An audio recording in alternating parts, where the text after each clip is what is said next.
Nicholas Carlson, Marissa Mayer, and the fight to save Yahoo.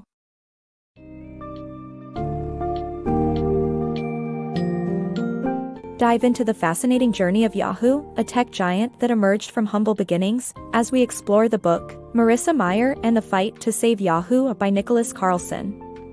Discover how Yahoo's founders, initially aspiring to create a simple web page index, unexpectedly tapped into the lucrative world of internet advertising, turning their creation into an empire. Learn about the company's meteoric rise, from 50,000 visits per day to an estimated market value of $23 billion in 1999, and how this was built upon a foundation of data-driven product innovation.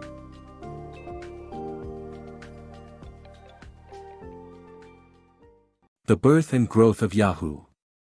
In the early days of the Internet, two Stanford graduates, David Filo and Jerry Yang, created a website called David and Jerry's Guide to the Internet. Initially serving as an index of web pages, unexpected traffic growth led to its renaming as Yahoo, which quickly gained popularity.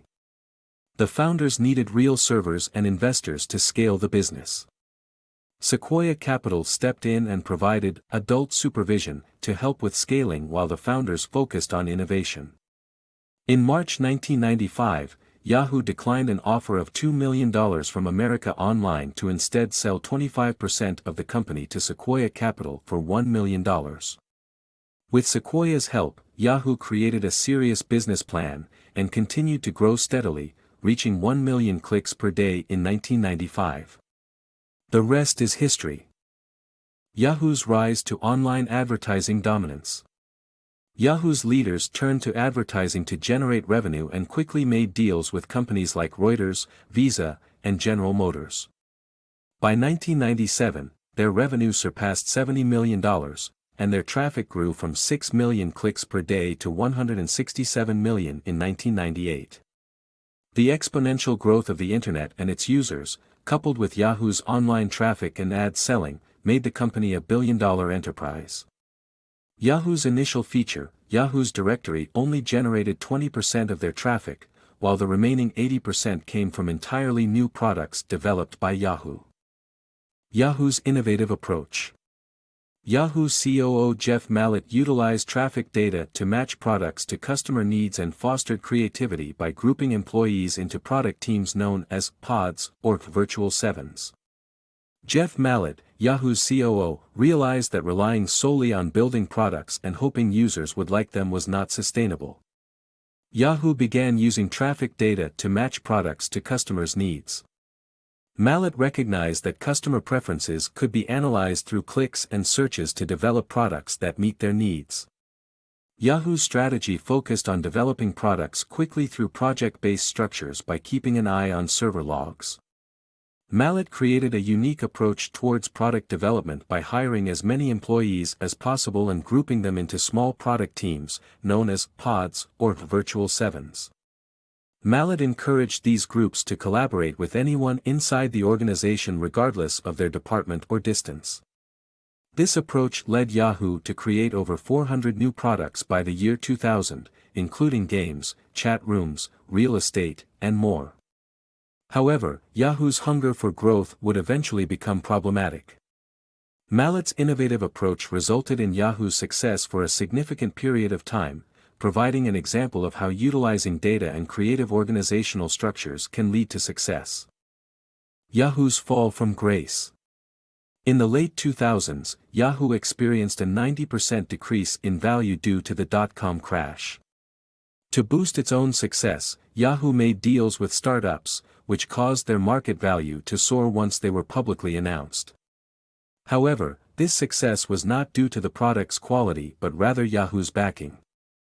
As a result, people stopped clicking on Yahoo's ads and top-ranked items, causing a decrease in advertisement revenue. Yahoo's reaction to this was unsuccessful, leading to its ultimate downfall. Yahoo's transformation. Under Terry Semmel's leadership, Yahoo's ad business was reorganized into a traditional ad sales business. Semmel's strategy was to tap into the growing number of web users visiting Yahoo each day, and build an ad business that didn't rely on questionable dot-com companies. He hired Greg Coleman, a seasoned sales manager, who then hired salespeople with established connections to buyers in the companies they were trying to sell ads to. Coleman also trained his sales representatives to sell ads over the phone, a practice that was not common at Yahoo before. Coleman's changes resulted in Yahoo's shift from a fishing boat that didn't need to fish, to an active fisherman that caught many more fish in the form of traditional companies buying ads. Although Yahoo still had annual losses of $98 million in the first year following Semmel's appointment, they turned a profit of $1.2 billion by 2005, and their market capitalization rose to $50 billion. Overall, Semmel's conservative approach of building a traditional ad sales business was successful in increasing Yahoo's profitability. However, this was just the beginning of Yahoo's challenges, as bigger obstacles would arise in the future. Yahoo's billion-dollar mistake. In 1997, Yahoo rejected a $1 million offer from Larry Page for his thesis project, which became Google. Yahoo didn't plan to have its own search engine and instead bought search functionality services from other companies. Google's search engine soon became more popular thanks to its more sophisticated and relevant search results.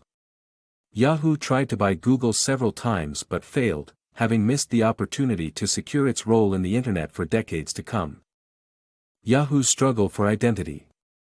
Yahoo faced a decline in traffic due to growing competitors like Google and trying to compete with specialized startups.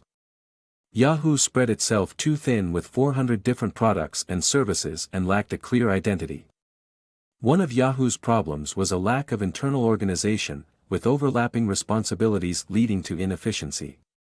To fix these problems, Yahoo's board hired Marissa Mayer as CEO to provide the company with a vision and purpose.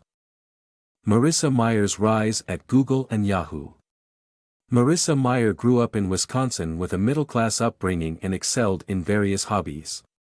Despite being labeled a nerd, her leadership and managing skills were evident in sports and class projects. She attended Stanford University, studying symbolic systems, which counts notable alumni, such as the co-founder of Instagram and the founder of LinkedIn. She joined Google soon after graduating and became renowned for her talent in designing flawless user experiences by optimizing the UI of Google's products. Marissa's acute attention to detail and data led her to become the leading figure in charge of UI for all of Google's products, especially search. Her remarkable achievements and considerable experience led to her joining Yahoo as CEO, with the potential to turn the company's fortune around. Yahoo's tech transformation. When Marissa Mayer was appointed CEO of Yahoo, she faced a tough decision: should Yahoo become a media company or a tech company? Mayer chose the latter, aiming to make the mobile internet user-friendly. She began by scaling up the mobile app team, conducting extensive market research, and identifying the top priority daily habits of mobile users.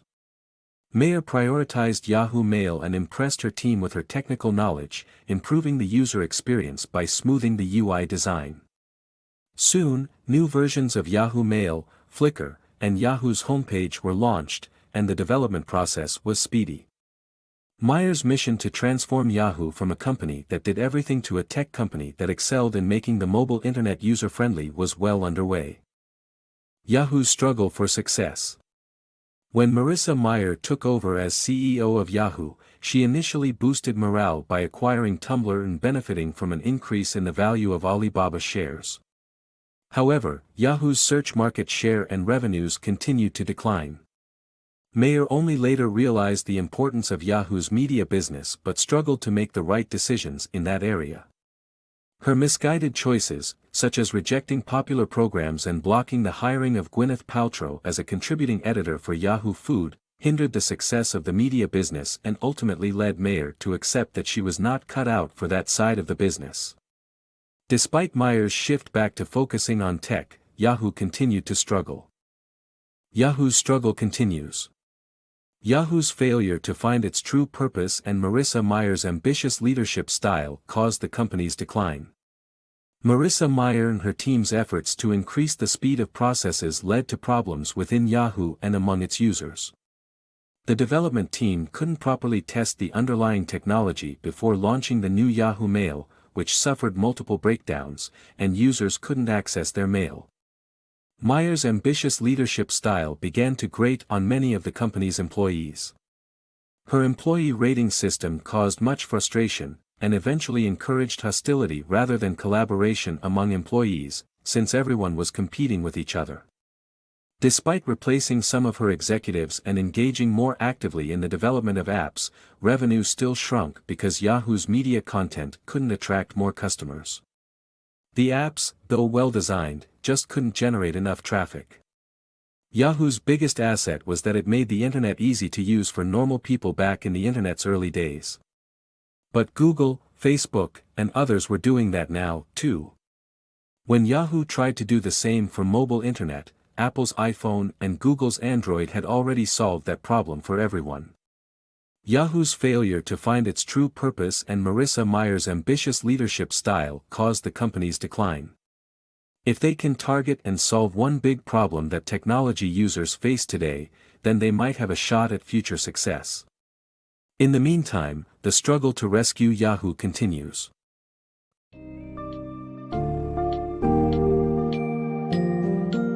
Despite its best efforts and the hopes placed upon Marissa Mayer, Yahoo has faced increasing challenges in the modern tech industry.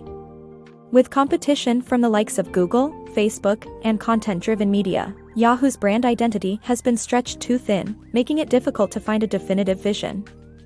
As the company continues to struggle, it remains to be seen whether Yahoo will overcome these adversities and find its footing in the ever-evolving internet landscape.